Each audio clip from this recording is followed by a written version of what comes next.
Students अस्सलाम वालेकुम। ये आज का हमारा लेक्चर सीपीसी के आर्डर 9 पे है, जो हमारे लागेट का सिलेबस का पार्ट है। तो इसमें हम जो एमसीक्यूज़ बन सकते हैं, जो लागेट आपको मिस करके एमसीक्यूज़ बना सकती है, वो आपसे शेयर करेंगे।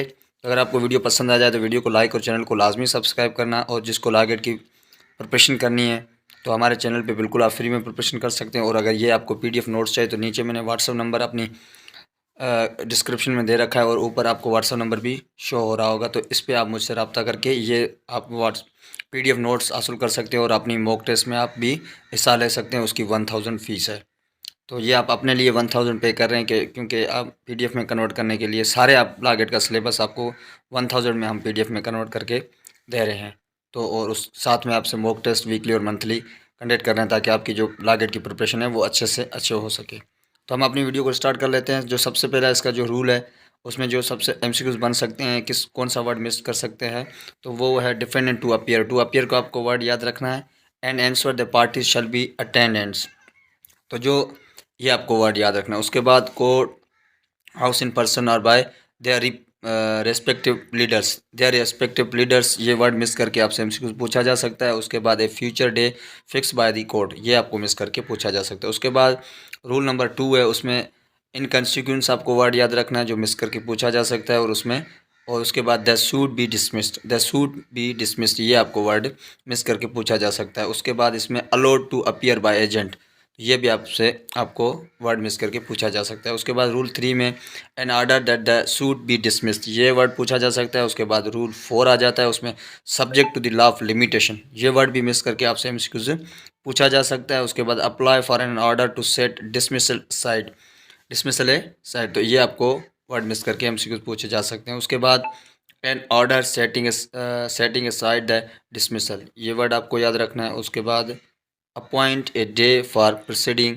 विद द सूट, ये आपको वर्ड याद रखना है। उसके बाद इसकी जो 2 है प्रोविज़न, इसमें आपको अप्लीकेशन अंडर सब रूल 1 आपको याद रखना है। उसके बाद रूल 5, तो उसमें आपको समन रिटर्न अनसर्व्ड, ये आपको वर्ड याद रखना है। उसके बाद फिर 3 मंथ का आपको पीरियड याद रखना है टू अप्लाई फॉर फ्रेश समन, ये आपको वर्ड याद रखना है। उसके बाद इसमें जो एमसीक्यूज बन सकता है वो है रिटर्न अनसर्व्ड, उसके बाद ordinary certified to the court, ये आपको वर्ड याद रखना है। उसके बाद फ्रेश समन आपको वर्ड याद रखना है। उसके बाद इसमें suit be dismissed as against such defendant, ये आपको वर्ड याद रखना है। उसके बाद रिटर्न सेट पीरियड सेटिस्फाइड, तो ये सेटिस्फाइड का आपको वर्ड याद रखना है। उसके बाद ए है, इसमें बेस्ट इंडोर्स टू डिस्कवर आपको वर्ड याद रखना है। बी में आपको is avoiding service of process, ये आपको वर्ड याद रखना है। उसके बाद सी में other sufficient card for extending the time, ये आपको वर्ड याद रखना है। उसके बाद अप्लीकेशन का वर्ड याद रखना है। और 2 में इसमें ब्रिंग ए फ्रेश सूट आपको वर्ड याद रखना है। उसके बाद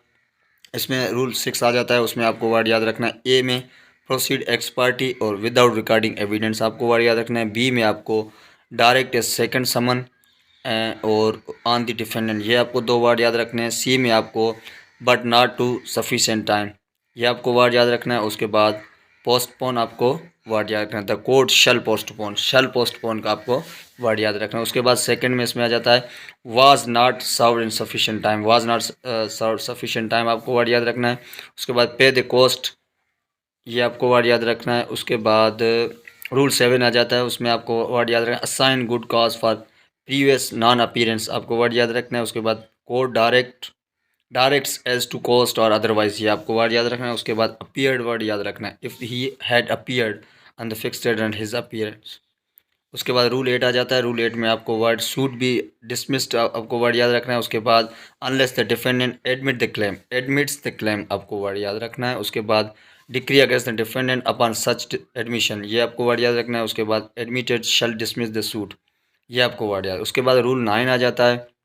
रूल 9 में आपको वर्ड याद रखना है अंडर रूल 8। उसके बाद आपको शैल बी प्रिक्लेटेड, ये आपको वर्ड याद रखना है। उसके बाद same cause of action or order to set the dismissal aside, ये आपको वर्ड याद। उसके शैल अप्लाई टू आप अप्लीकेशन अंडर सब रूल 1, ये आपको वर्ड याद रखना है। उसके बाद such term as a cause for otherwise as it think fit, ये आपको वर्ड याद रखना है। उसके बाद 2 में notice of the application has been served, आपको वर्ड याद रखना है। उसके बाद इसमें रूल 10 आ जाता है, उसमें आपको permit the suit to proceed in the same way, ये आपको वर्ड याद रखना है। उसके बाद 11 आ जाता है, उसमें आपको वर्ड याद रखना है at the time of pronouncing judgement आपको वर्ड याद, डू नॉट अपीयर आपको वर्ड याद। उसके बाद रूल आ जाता है 12, उसमें आपको वर्ड याद रखना है to satisfaction of the court for failing so the appear, ये आपको वर्ड याद रखना है। Applicable to plaintiff and defendant, ये आपको वर्ड याद रखना है। उसके बाद setting aside decree expert, ये आपको वर्ड याद। उसके बाद रूल 13 आ जाता है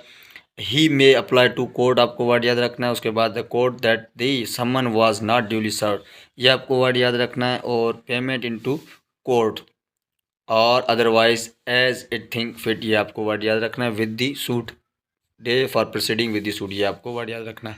अच्छा, प्रोवाइडेड टू में है कि irregulatory in the service of commission, ये आपको वर्ड याद रखना है। उसके बाद to appear on that date and answer the claim, ये आपको वर्ड याद। उसके बाद 14 जो है इसका लास्ट है रूल, उसमें आपको याद रखना है shall be set aside on any such application as aforesaid, ये आपको वर्ड याद रखना है। उसके बाद has been served on the opposite party, ये आपको वर्ड याद रखना है।